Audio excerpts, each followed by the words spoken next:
The crystalline spires of the academy pierced the amber sky like frozen lightning, their surfaces reflecting the dying light of three suns. Princess of the Storm Court stood at the viewing platform, her scaled fingers drumming against the railing as she watched another royal heir stumble out of the trial chamber, tears streaming down their azure face. "Pathetic," she muttered, her voice carrying the distinctive rumble that marked her as one of the ancient draconic bloodlines. Around her, representatives from a dozen star systems shifted uncomfortably. The galactic succession trials had been running for 6 standard months, and every single candidate from the major houses had failed the final trial. The academy itself was a marvel of engineering, built by the long-vanished architects who had seeded the galaxy with their impossible technologies before disappearing into the cosmic dark. Its halls could shift and reshape themselves. Its libraries contained knowledge from civilizations that had risen and fallen before most current species had crawled from their primordial seas. It was here that the greatest minds of the galaxy came to study, to learn, to unlock the secrets that would guide civilization forward. But today, it was the site of unprecedented failure. Chancellor, a being whose crystalline form had witnessed the rise and fall of empires, stepped forward to address the assembled crowd. His voice resonated through the Academy's enhanced acoustics, reaching every corner of the vast observation deck. "The trial of the infinite mirror has claimed another heir," he announced, his tone carefully neutral despite the gravity of the situation. "Prince of the Nebula Courts has emerged, but like all who came before, he could not complete the final challenge." Murmurs rippled through the crowd. The trial of the infinite mirror was legendary, a test created by the architects themselves to identify those worthy of wielding their greatest technologies.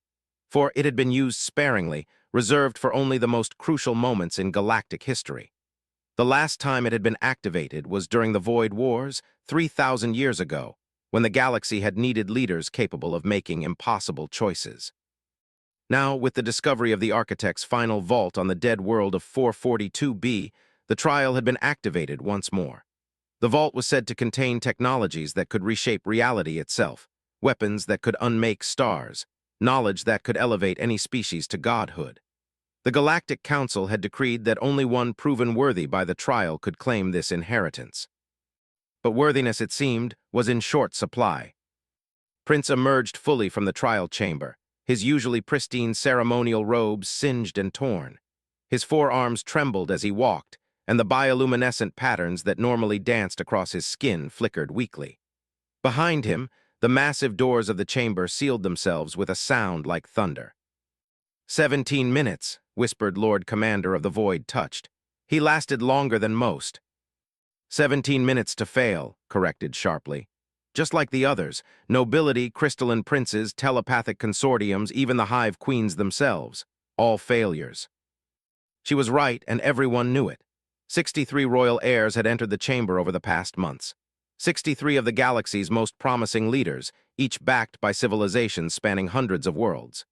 Each had emerged broken, speaking in whispers of impossible choices, of realities that bent and twisted, of truths too terrible to comprehend.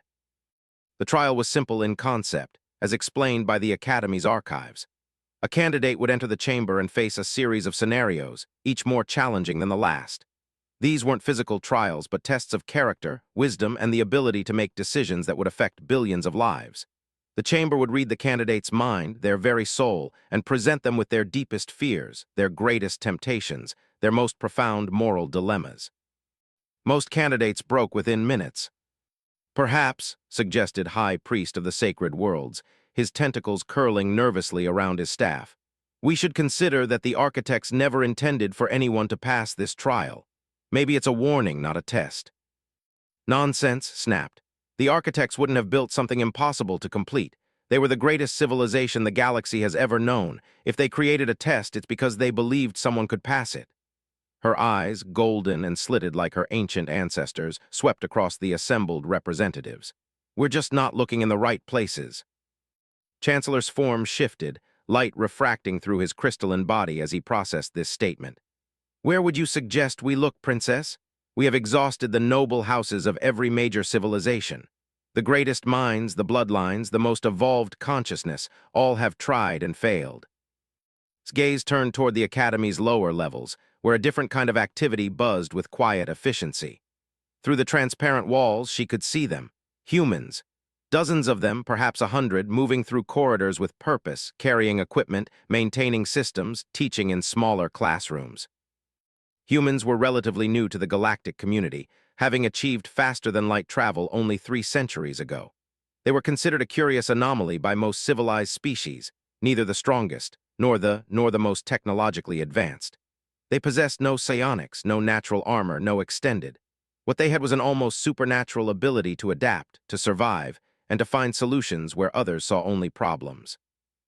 Most importantly to the Academy, they made excellent support staff. Human engineers could coax life from dying systems that had stumped other species for centuries. Human researchers could spot patterns that escaped even the galaxy's most advanced artificial intelligences. Human maintenance workers kept the Academy's impossible architecture functioning when it should have collapsed under its own temporal contradictions.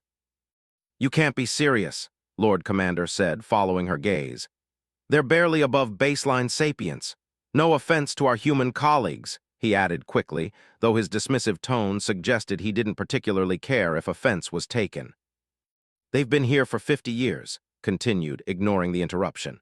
"Living in the Academy, working with architect technology every day, breathing the same air as the greatest minds in the galaxy, absorbing knowledge through simple proximity. And more than that," she paused, a slow smile spreading across her draconic features. "They're the only species represented here that hasn't tried the trial." The silence that followed was profound. It was true. In all the careful planning of the succession trials, in all the political maneuvering and diplomatic negotiations, no one had even considered the humans. They weren't nobility.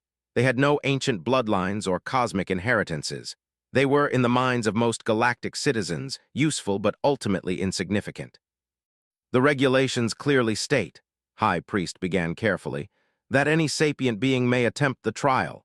There's nothing in the architect protocols that restricts participation based on political status or species origin." "This is ridiculous," protested Duke of the Machine Worlds, his cybernetic implants whirring as they processed his indignation. "We're talking about the most important test in galactic history. The fate of entire civilizations hangs in the balance. You want to hand that responsibility to janitors. Those janitors," pointed out, "have been keeping this place running while your princes and princesses stumbled around in circles for 6 months. They've made the impossible technology of the architects work reliably. They've solved problems that our greatest minds couldn't even understand, let alone fix." Dr. Sarah happened to be walking past the observation deck at that moment, carrying a diagnostic scanner and muttering to herself about quantum resonance frequencies. She was typical of the humans at the Academy, middle-aged, practical, dressed in the simple work clothes that marked her as support staff. Her graying hair was pulled back in a functional ponytail, and her hands bore the calluses of someone who worked with tools rather than commanded from a distance. She glanced up at the assembled dignitaries, nodded politely, and continued on her way, completely unaware that the future of galactic civilization might rest in her unassuming hands. "Look at her," said softly. "No fear, no reverence, no overwhelming sense of cosmic importance. She just sees a job that needs doing and goes about doing it. When was the last time any of you approached a problem with that kind of simple clarity?" Chancellor's crystalline form pulsed with consideration. "You raise an interesting point, Princess. The architects valued practical wisdom above theoretical knowledge. Their own records suggest they prized those who could see through complexity to find elegant solutions." "It's still absurd," Duke insisted. "These creatures have no understanding of galactic politics, no appreciation for the delicate balance of power that maintains civilization. They're barely organized beyond their own tiny worlds." "And yet," continued, her voice taking on the commanding tone that had made her a force to be reckoned with in the storm courts, "they've somehow managed to become indispensable to every major institution in the galaxy. Human engineers work on ships. Human doctors serve in crystalline hospitals. Human teachers instruct the children of the void touched. For a species that supposedly doesn't understand galactic civilization, they've certainly found their place in it." The truth of this statement was undeniable. Humanity's integration into galactic society had been remarkably smooth, considering their late arrival. Where other species often struggled with cultural barriers or technological incompatibilities, humans seemed to simply fit. They learned quickly, adapted constantly, and somehow made themselves useful wherever they went.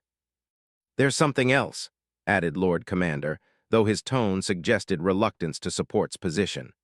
"The psychological profiles we have on humans show some unusual characteristics. High stress tolerance, exceptional problem-solving under pressure, and an almost unique ability to function in situations that would drive other species to madness." "Because they're too simple to understand when they should be afraid," Duke muttered. "Or because they're too pragmatic to waste time being afraid," countered. "There's a difference between simplicity and focus." High Priest's tentacles curled thoughtfully around his staff. "The architect's own writings speak of a clarity born of limitation. They believed that beings with fewer natural advantages might develop greater wisdom, greater creativity, greater strength of character to compensate." "That's just philosophical speculation," protested Duke. "We're talking about reality here, about actual consequences. The vault on 442B contains weapons that could crack planets, knowledge that could rewrite the fundamental laws of physics. You want to trust that to a species that still uses projectile weapons in some of their military units." "I want to try something that might actually work," said firmly. "Because what we're doing now clearly isn't working. 63 failures, 63 of our best, and reduced to gibbering wrecks by whatever's in that chamber. Maybe it's time to admit that our best and aren't what the architects were looking for." Chancellor's form shifted again, internal lights pulsing as he processed the implications.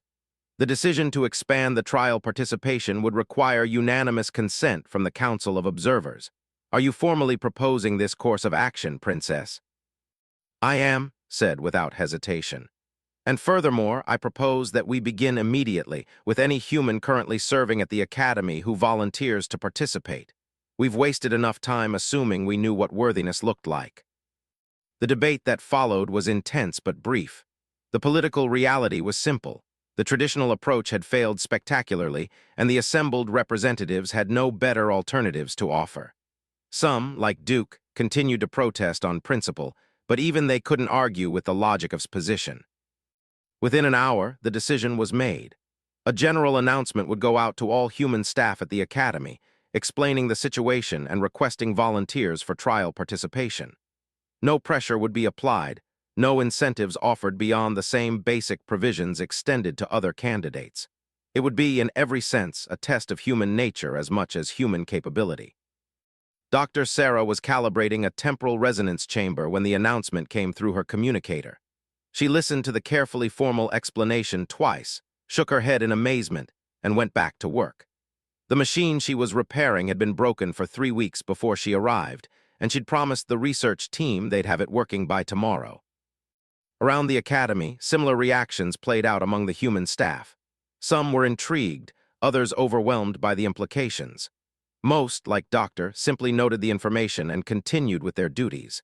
They had work to do, and the fate of the galaxy would have to wait until the actual jobs at hand were finished. But a few stopped what they were doing and really considered what they'd been told. A maintenance engineer who'd spent 15 years keeping impossible alien technology functional put down his tools and walked toward the administration center. A teacher who'd been helping young alien minds understand human literature closed her lesson plans and followed him. By evening, 12 humans had volunteered for the trial. 12 mused, standing again at the observation deck as the Academy's night cycle began. Out of nearly 100, not overwhelming enthusiasm. But not dismissal either, Chancellor observed. For a species supposedly driven by ambition and greed, as some of our colleagues suggest, they show remarkable restraint when faced with ultimate power. "Or remarkable common sense," replied. "They've seen what the trial does to people. They're not rushing toward failure just for the chance to say they tried." The first human candidate would enter the chamber in the morning. A 50-year-old engineer from Earth's North American continent had been selected by lottery from the volunteer pool. His psychological profile showed him to be stable, pragmatic, and possessed of what human psychologists called emotional intelligence, a concept that didn't translate well to other species, but seemed to involve understanding both one's own motivations and those of others. "Do you really think they have a chance?" Lord Commander asked quietly. "Or is this just another form of failure delayed by false hope?" His golden eyes reflected the Academy's shifting lights as she considered the question. "I think," she said finally, that the architects didn't build their final test for the strongest or the most noble. They built it for whoever was wise enough to recognize that some problems can't be solved by force or intellect or birthright alone. She gestured toward the lower levels, where humans continued their work despite the cosmic implications swirling around them. Look at them. Still maintaining systems, still teaching classes, still solving problems one at a time. Tomorrow, one of them will walk into that chamber and face whatever broke 63 royal heirs. And he'll do it the same way he approaches everything else, by figuring out what needs to be done and then doing it. And if he fails like all the others? Smile was sharp and predatory, showing teeth evolved for tearing apart problems as much as prey. Then we'll try the next one, and the one after that. Because that's what humans do, they keep trying until something works. It's not elegant, it's not noble, and it's certainly not sophisticated. But it might just be what the architects were looking for. The Academy's systems hummed around them, ancient technology working in harmony with human modifications and improvements. Somewhere in the depths of the complex was finishing his last shift before the trial, methodically checking systems and making small adjustments that would keep the impossible running smoothly. Tomorrow would bring either triumph or another failure to add to the growing list. But tonight, the Academy slept under the light of 3 suns, and in its depths, humanity prepared to face a test that had humbled the greatest powers of the galaxy. The Dragon Lady had spoken, and the dice were cast. Stood before the trial chamber at precisely 800 Standard Time, holding a thermos of coffee and wearing the same work clothes he'd put on every morning for the past 15 years. The massive doors loomed above him, their surfaces covered in architect script that seemed to shift and flow like living metal. Around the observation deck, representatives from across the galaxy watched in tense silence. Last chance to reconsider, Chancellor offered, though his crystalline form betrayed no emotion.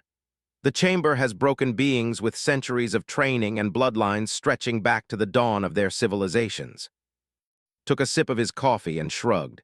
Appreciate the concern, but I figure if I'm not qualified, I'll find out soon enough. He gestured toward the chamber with his free hand. How's this thing work? Just walk in and see what happens.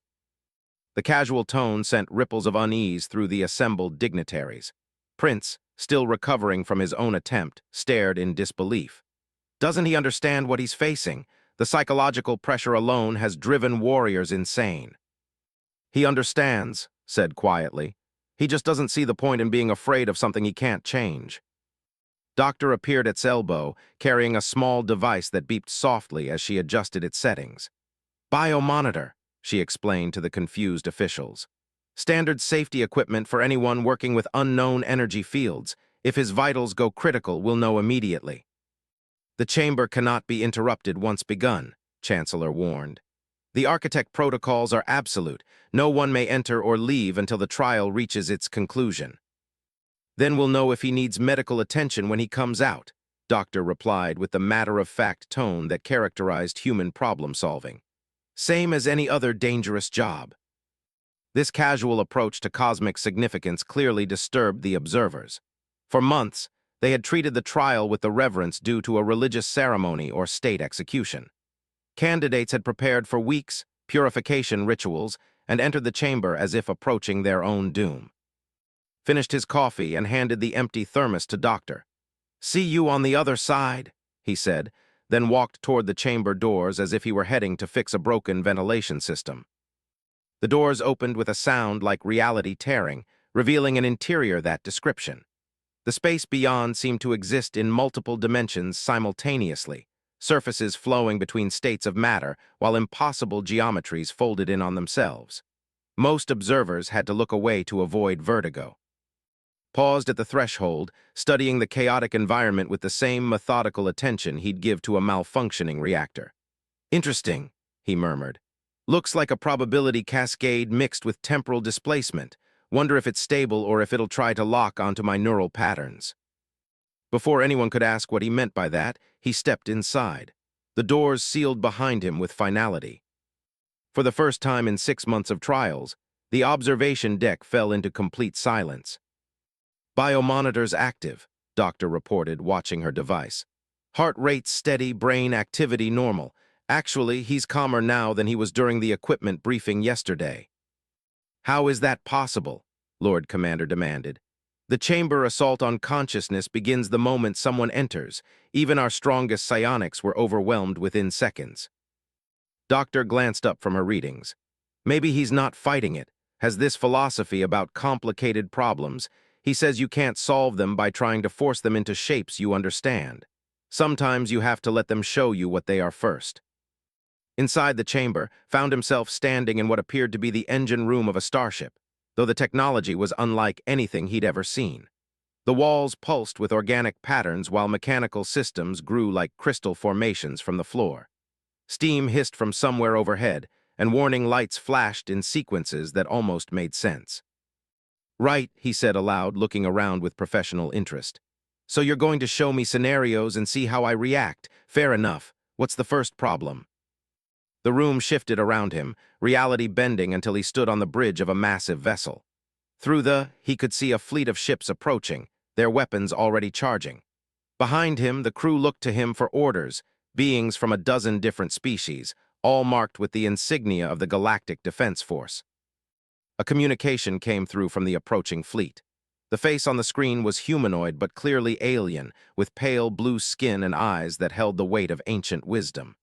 "Commander, I am Admiral of the Preservation Alliance. We know what you carry. Surrender the Architect weapon and we'll allow your crew to evacuate." Studied the tactical display, noting ship positions, energy signatures, and relative capabilities. His fleet was outnumbered 3-1, but held a significant technological advantage. The weapon they referenced appeared to be some kind of reality-warping device that could, according to the data flowing across his screen, reshape matter at the quantum level. "Analysis weapons officer," he said calmly.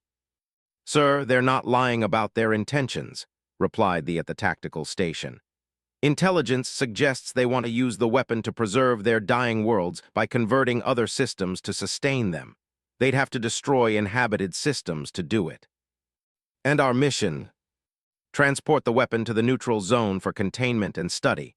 Estimated civilian casualties if we fail, 12 billion across 6 systems." Nodded, then opened a channel to Admiral. "Admiral, I understand your situation. Your worlds are dying, and this weapon represents salvation for your people. But using it means destroying others to save yourselves.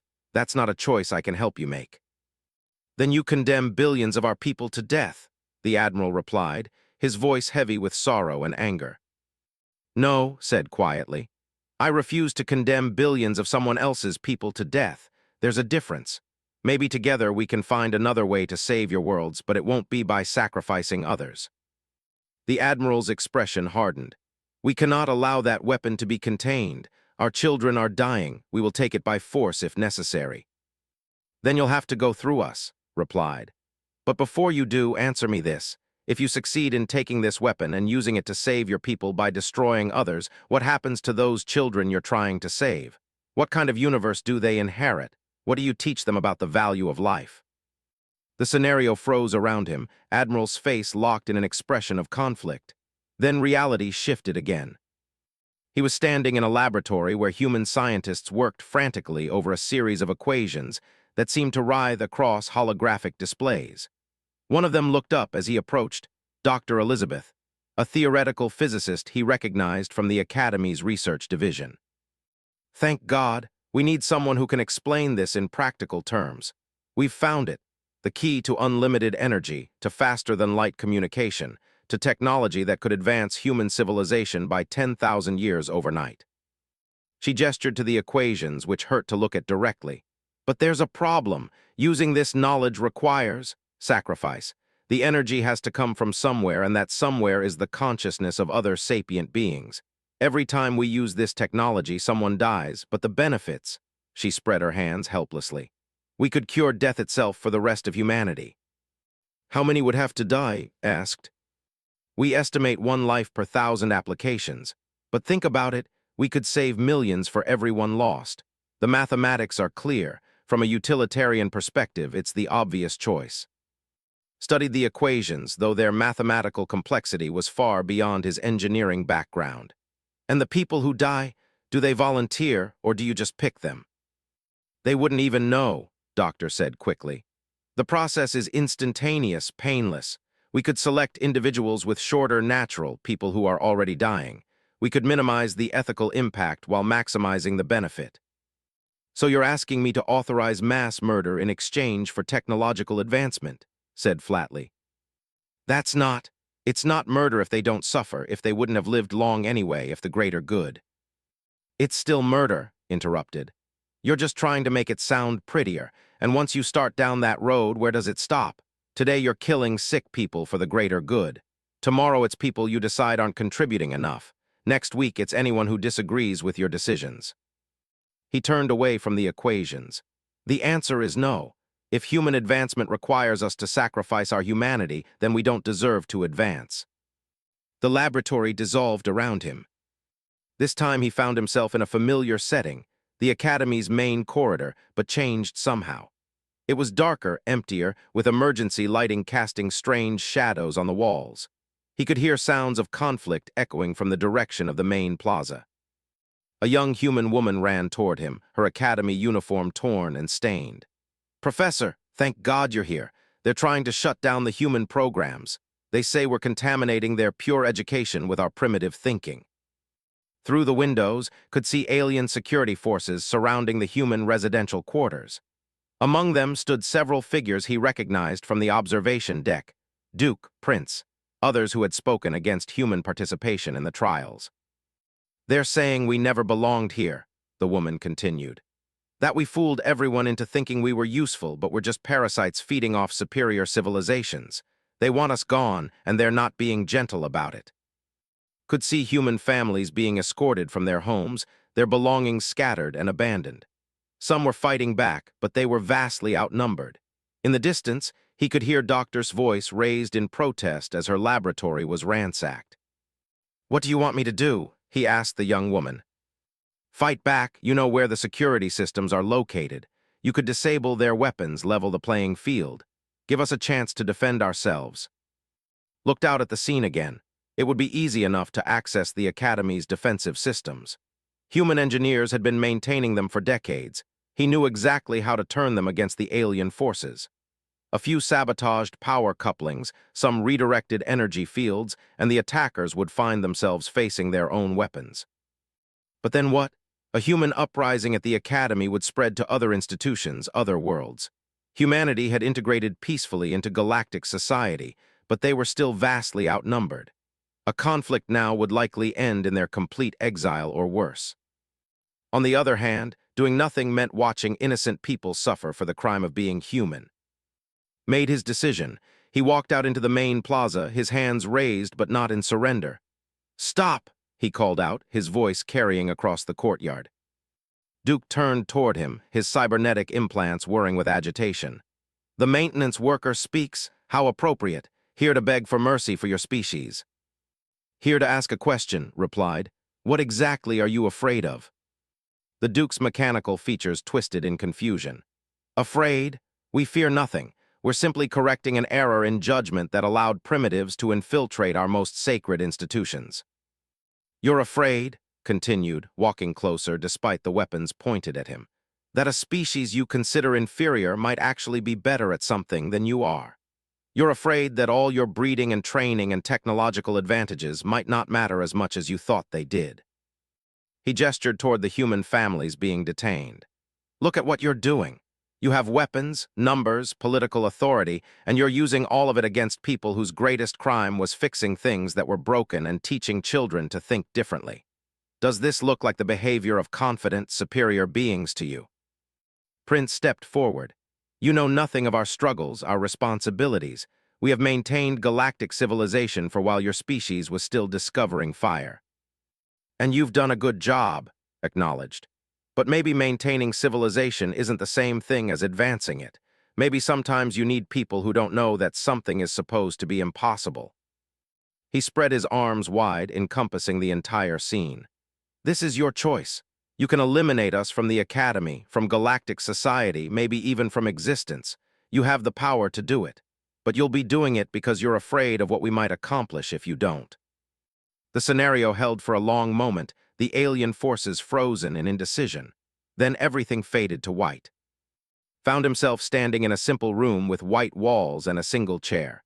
Across from him sat a figure that seemed to shift between different forms, sometimes humanoid, sometimes geometric patterns, sometimes configurations of pure light. Interesting responses, the figure said, its voice carrying harmonics that suggested vast intelligence. You didn't choose the greater good over individual rights. You didn't choose advancement over ethics. You didn't even choose to fight when your own people were threatened. I chose what seemed right, replied. Maybe not optimal, maybe not even effective, but right. Even when choosing right meant accepting failure, accepting loss, accepting that others would suffer for your decisions. Sat down in the chair, suddenly feeling exhausted. Yeah, because the alternative was becoming something I couldn't live with. What's the point of winning if you lose yourself in the process? The figure stabilized into a form that was almost human, but refined somehow, perfected in ways that suggested evolution guided by wisdom rather than chance. The trial of the infinite mirror shows candidates their reflections across infinite possibilities, every choice they might make, every consequence those choices might bring. Most candidates attempt to find the perfect solution, the choice that minimizes harm and maximizes benefit. But there isn't one, is there? Said. That's the point. Every choice has a cost. Every decision hurts someone. The question isn't how to avoid that, it's how to live with it. Precisely. The figure smiled, an expression that carried both sorrow and hope. You are the first candidate to understand that the trial isn't testing your ability to make perfect choices. It's testing your ability to make imperfect choices and remain who you are despite the consequences. The room began to dissolve around them. The vault on 442B doesn't contain weapons or technologies that will solve the galaxy's problems. It contains something far more dangerous and far more valuable, the complete history and wisdom of a civilization that chose to transcend rather than conquer. Knowledge that could guide others to similar transcendence, but only if it's held by those who understand that power without character leads only to destruction. As consciousness returned to, he could hear voices from the observation deck. Doctor's device was still beeping steadily, showing vital signs that remained remarkably stable throughout the trial. 68 minutes, someone was saying in amazement. He's been in there for 68 minutes and he's still conscious. The longest previous attempt was 31 minutes, Chancellor noted, his crystalline form pulsing with what might have been excitement. Princess stood at the railing, her golden eyes fixed on the chamber doors. He's going to make it, she said quietly. I don't know how, but he's going to make it. Behind her, Duke and the other skeptics watched in tense silence. Some part of them hoped she was wrong, that the cosmic order they understood would be preserved, that the ancient hierarchies would remain intact. But a larger part, the part that remembered why they had supported civilization in the first place, hoped desperately that she was right. Inside the chamber was learning secrets that could reshape the galaxy. And somewhere in the depths of space, the Vault of the Architects waited to surrender its treasures to someone who understood that the greatest power was the wisdom to use it responsibly. The chamber doors opened with a sound like reality exhaling, and walked out after 93 minutes inside the trial of the infinite mirror. He looked tired but not broken, thoughtful but not traumatized. In his hand, he carried a small crystalline device that pulsed with soft light. The observation deck erupted in stunned silence before exploding into chaos. Impossible, Duke whispered, his cybernetic implants struggling to process what he was witnessing. He's intact. He's actually intact. Doctor rushed forward with her medical scanner, running it over with practiced efficiency. Elevated stress hormones, slight dehydration, some temporal displacement effects, but otherwise normal. How do you feel? Like I just had the longest job interview in galactic history, replied, managing a tired smile. And like I might have passed. Chancellor approached slowly, his crystalline form resonating with harmonics of disbelief and hope. The device you carry, is that from the architects? Nodded, holding up the crystal. Part of it. Call it a key or maybe a compass. It'll guide whoever needs to find their way to the vault on 442B. He paused, studying the assembled dignitaries with the same methodical attention he'd given the impossible scenarios in the chamber. But first, we need to talk about what happens next. Princess stepped forward, her draconic features sharp with triumph and concern in equal measure. You passed the trial. By all rights, the architect inheritance is yours to claim. What are your intentions? My intentions, said carefully, depend on whether the rest of you can handle hearing some things that might not be what you expect.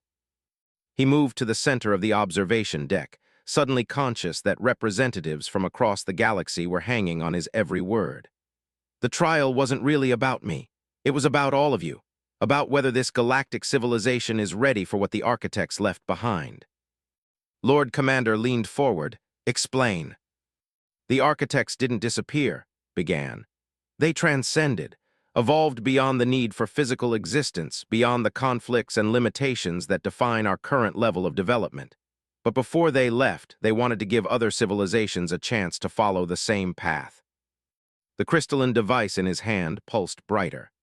Everything in that vault, every technology, every piece of knowledge, every weapon that could reshape reality. It's all designed to test whether a civilization is wise enough to handle transcendence or whether it would just use ultimate power to destroy itself more efficiently. And the trial determines this how? High Priest asked, his tentacles curling nervously around his staff. By testing whether individuals can make choices based on what's right rather than what's advantageous, replied. Every scenario I faced had an optimal solution that would have saved more lives, prevented more suffering, achieved better outcomes, but only by compromising fundamental principles of justice and dignity. He looked around the assembled group, nodding their expressions of confusion and growing unease. The architects learned that civilizations fall not because they lack power, but because they use power without wisdom. Every failed empire in galactic history had access to incredible technology. What they lacked was the character to use it responsibly. Duke's mechanical features twisted in indignation. Are you suggesting that our noble houses, our ancient bloodlines, our carefully maintained hierarchies lack character? I'm suggesting, said quietly, that maybe character isn't determined by bloodline or noble birth. Maybe it comes from facing difficult choices without the luxury of knowing you're destined for greatness. The silence that followed was profound and uncomfortable. Prince was the first to break it. The trial broke me within minutes. I saw scenarios where I had to choose between my people and other civilizations, and I couldn't find a way to save everyone. It drove me to madness. Because you were looking for a way to save everyone, explained gently. The trial doesn't test your ability to find perfect solutions. It tests your ability to live with imperfect ones, to make the best choice you can with incomplete information and accept the consequences. Doctor looked up from her continued medical scans. That's very human thinking. Most of our philosophy accepts that we can't control outcomes, only our responses to them. Which might be why humans succeeded where others failed, Princess observed. You're used to being powerless. You've had to develop wisdom in place of strength. Not powerless, corrected. Just not all-powerful, there's a difference. Chancellor's form pulsed with rapid calculations. The implications of this are considerable if the architect inheritance requires human oversight. It doesn't, interrupted. It requires wise oversight. Human, alien, artificial intelligence. The architects didn't care about species. They cared about character. He held up the crystalline device again. This isn't just a key to the vault. It's a scanning device. It reads consciousness the same way the trial chamber does, looking for specific patterns of thought and decision-making.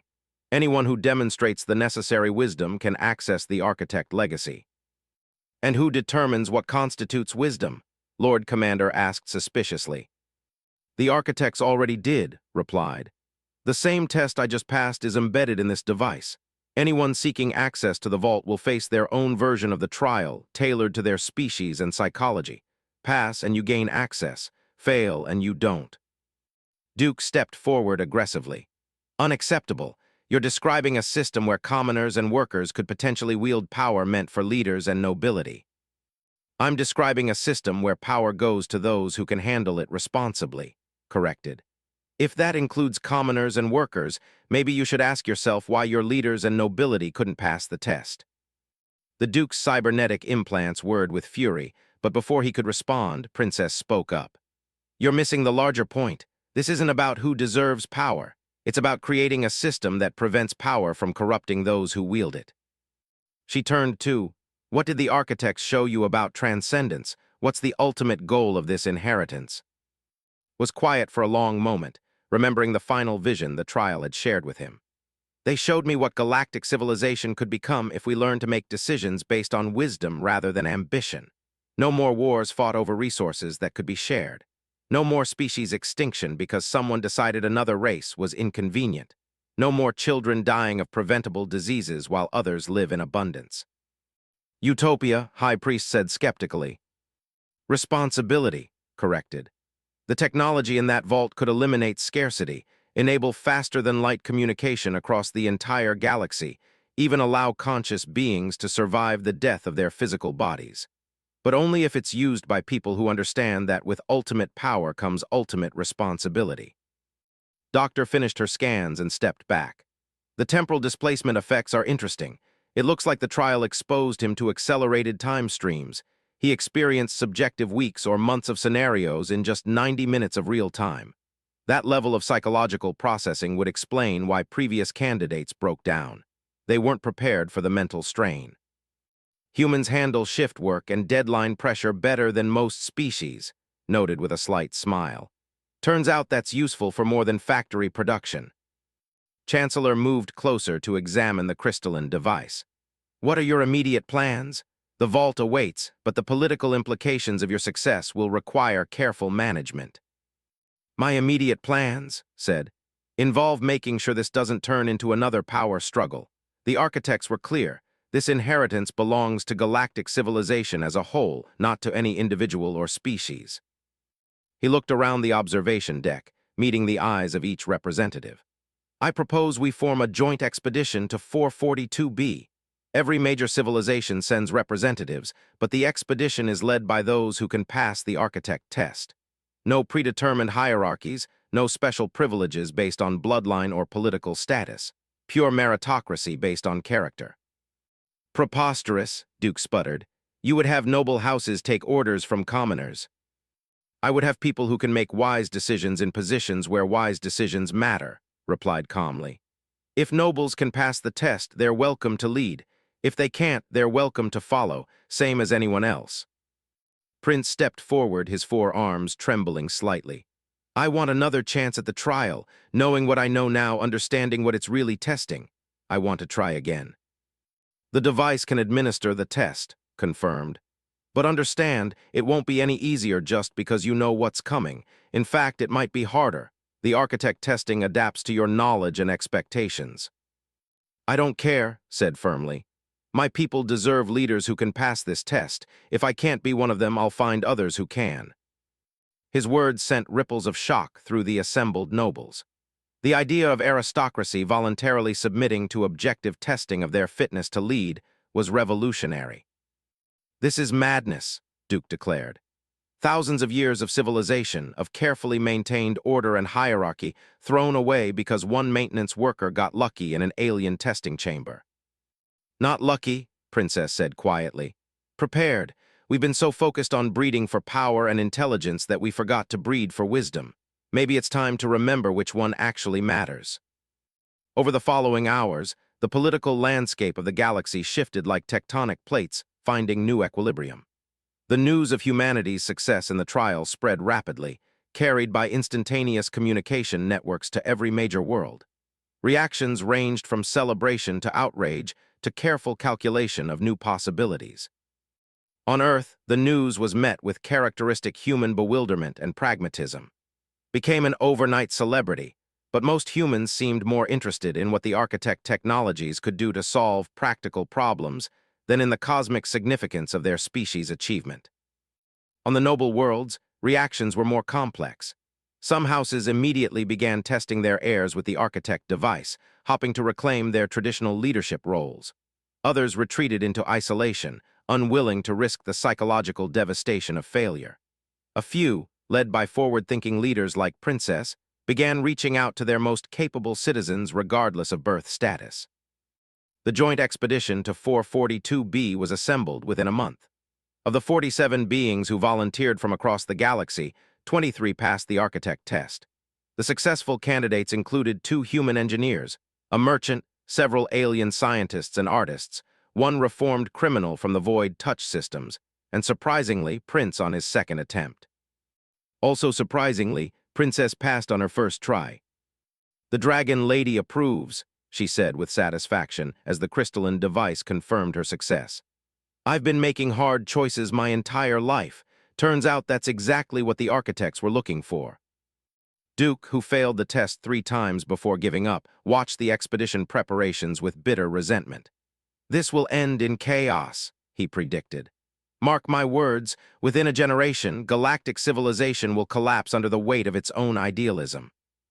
"Maybe," acknowledged. "Or maybe we'll finally become the civilization we always claimed to be."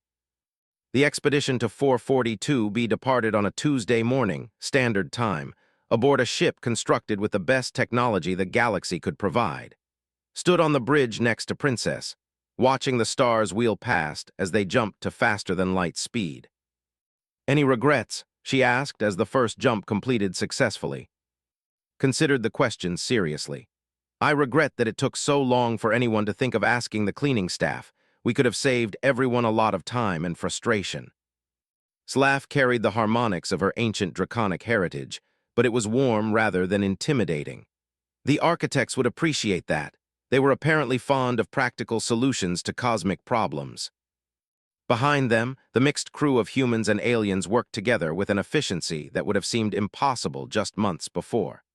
The old hierarchies hadn't disappeared entirely, but they had been forced to make room for new forms of leadership based on demonstrated competence rather than inherited privilege.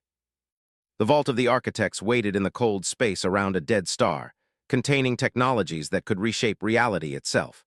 But perhaps more importantly, it contained the promise of a different kind of civilization, one where wisdom mattered more than power, where character counted more than bloodline, and where the future was shaped by those capable of making difficult decisions without losing their humanity in the process.